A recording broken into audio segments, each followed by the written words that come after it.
자, 이 지도 한 장을 좀 보실까요?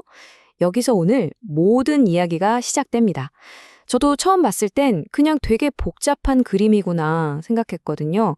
그런데 자세히 들여다보니까 우리가 전혀 상상하지 못했던 거대한 역사가 바로 이 안에 숨어 있더라고요. 오늘 우리가 함께 떠날 여정의 핵심이 바로 이 문장 안에 있습니다. 문자는 하나의 세계관이다.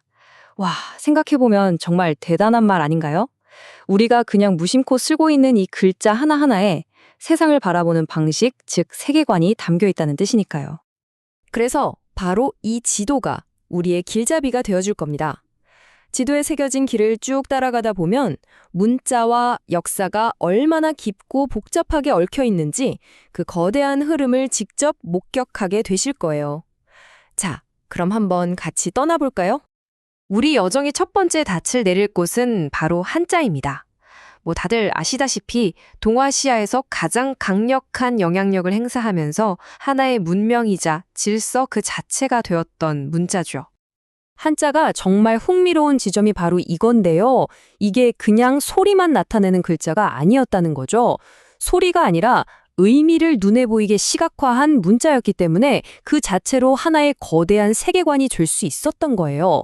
제국은 이 문자를 도구 삼아 광대한 영토를 다스렸고 당연히 문자를 안다는 건 곧 권력을 손에 쥐는 것과 같은 의미였습니다. 여기서 우리는 이런 질문을 한번 던져봐야 합니다. 똑같은 메시지인데 이게 언제는 지배자의 강력한 도구가 되고 또 언제는 힘없는 사람들의 목소리가 될 수 있을까요? 이 질문 마음속에 한번 품고 다음 이야기로 넘어가 보시죠. 네, 문자는요, 절대로 한 곳에 가만히 머무르지 않아요. 마치 사람처럼 그리고 사상처럼 문자는 정복과 종교, 교역의 길을 따라서 끊임없이 움직이고 또 퍼져나갔습니다. 지도를 보면 마치 거대한 물결이 여러 번 밀려오는 것 같지 않으세요? 첫 번째 물결은 단연 한자였죠. 동아시아 전역을 휩쓸었고요. 그 다음엔 불교라는 또 다른 거대한 물결을 타고 티베트와 몽골에서 완전히 새로운 문자가 태어났습니다. 그리고 마지막으로 바닷길을 따라서 이슬람이 들어오면서 동남아시아에는 아랍 문자에 뿌리를 둔 자위 같은 독특한 문자가 생겨나게 된 거죠. 이 과정 정말 놀랍지 않나요? 이건 단순히 베끼는 수준이 아니에요. 다른 문화의 문자를 빌려와서 자기들 언어에 맞게 완전히 새롭게 재창조한 겁니다. 깊은 뜻을 담고 있던 하나의 글자가 오직 소리만 표현하는 단순한 기호로 다시 태어나는 순간인 거죠. 자, 여기서 아주 중요한 개념이 하나 나옵니다. 바로 화욕이라는 건데요. 단순히 A를 B로 바꾸는 그런 번역이 아니에요. 마치 물이 스펀지에 스며들듯이 어떤 메시지가 한 문화 속으로 아주 깊숙이 들어가서 그들의 생각과 삶의 일부가 되는 것, 그런 깊은 만남을 의미하는 단어입니다. 결국 우리가 지금까지 본 이 문자 지도가 말해주는 가장 중요한 사실이 뭘까요? 바로 이겁니다. 세상에 순수한 언어나 문자는 거의 없다는 것. 우리가 쓰는 모든 언어는 수백, 수천 년에 걸친 만남과 뒤섞임의 결과물이라는 거죠. 이 표를 보시면 그 복잡한 관계가 한눈에 들어오실 거예요. 한자가 동아시아라는 대륙의 뼈대를 세웠다면 인도에서 온 문자들은 동남아시아의 새로운 피를 수혈한 셈이죠. 그리고 나중에는 라틴 문자가 들어와서 기존의 판을 뒤흔들거나 혹은 뒤섞어 버렸습니다. 정말 수많은 강물이 만나서 하나의 거대한 바다를 이루는 것 같지 않나요?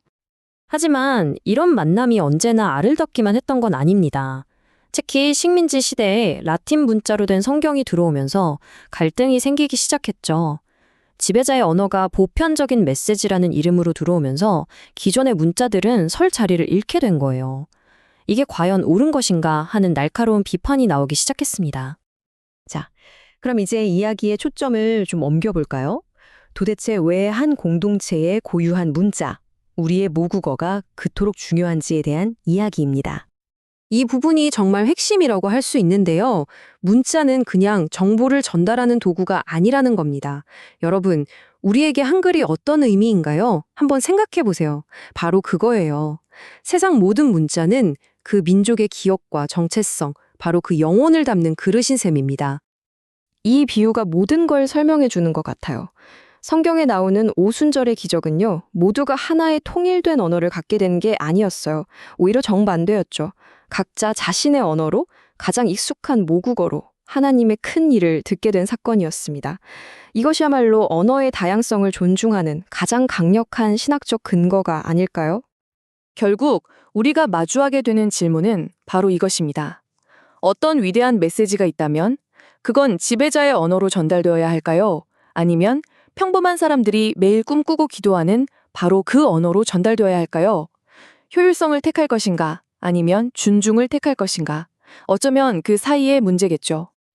자, 이제 지금까지 흩어져 있던 이야기들을 하나로 묶어서 이 모든 것들이 오늘날 우리에게 어떤 의미가 있는지 정리해 볼 시간입니다.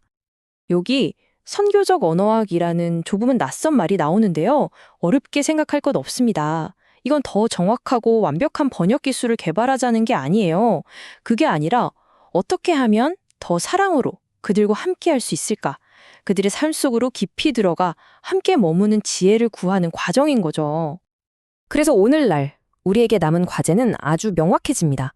첫째, 모든 것은 그들의 언어를 배우려는 존중에서 시작된다는 것. 둘째, 어떤 문자를 선택하느냐의 문제는 그 공동체의 정체성과 기억을 좌우하는 아주 중요한 선택이라는 것. 그리고 마지막으로, 이게 정말 중요한데요. 번역은 끝이 아니라는 겁니다. 오히려 새로운 대화의 시작점이라는 사실을 기억해야 해요. 우리가 함께 따라온 이 문자 지도는 결국 정복과 저항, 수용과 창조가 뒤섞인 우리 인간 역사의 얼굴 그 자체였습니다. 그리고 이 모든 복잡한 이야기의 한가운데 변치 않는 진리가 하나 있습니다. 위대한 메시지는 저 높은 하늘에 머무는 것이 아니라 언제나 우리 각자의 언어, 바로 사람의 언어로 직접 걸어온다는 사실입니다.